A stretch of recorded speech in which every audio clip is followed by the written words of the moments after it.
James was enjoying his life on the island of Sodor, but he still had a lot to learn. "You're a special mixed traffic engine," said the Fat Controller. "You can pull coaches or trucks quite easily, but you must learn by your mistakes." James knew what the Fat Controller meant.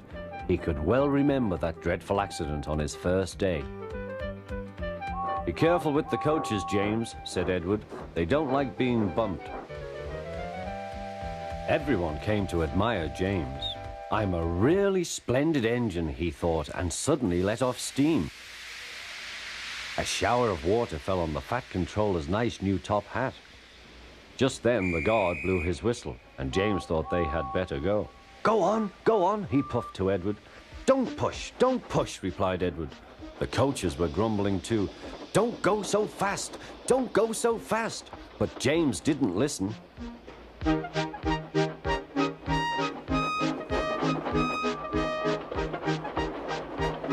When at last they stopped at the next station, 2 coaches were beyond the platform.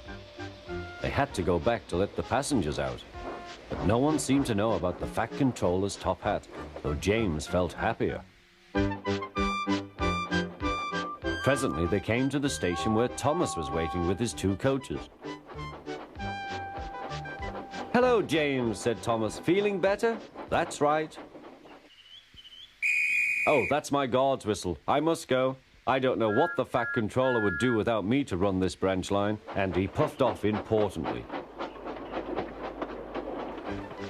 Edward and James passed the field where James had had his accident. The fence was mended and the cows were back again.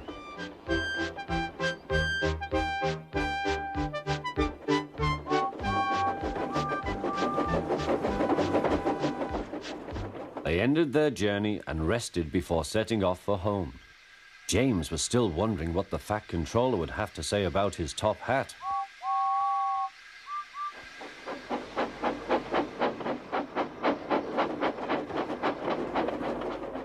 Next morning, the Fat Controller spoke severely to him.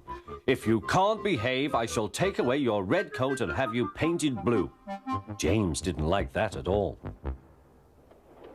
He was very rough with the grumbling coaches as he brought them to the platform. "Don't talk, come on," he called to them. "Gordon never has to fetch his own coaches," he thought to himself, "and he's only painted blue." To make James even more cross, this time no one came near him. "I'll show them," he thought. "They think Gordon is the only engine who can pull coaches."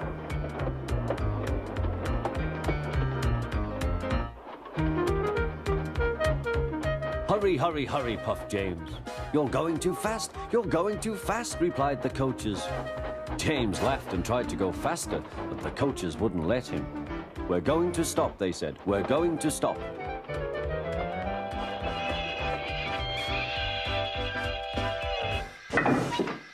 "What's the matter?" James asked his driver.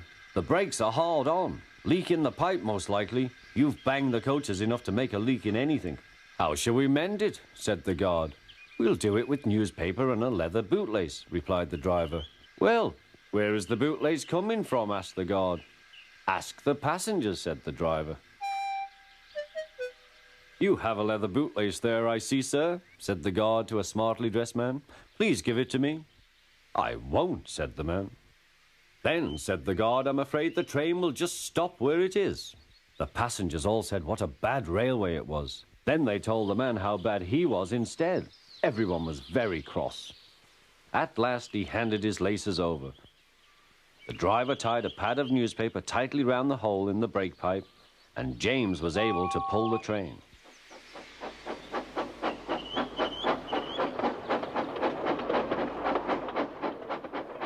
But he was a sadder and wiser James and took care never to bump coaches again.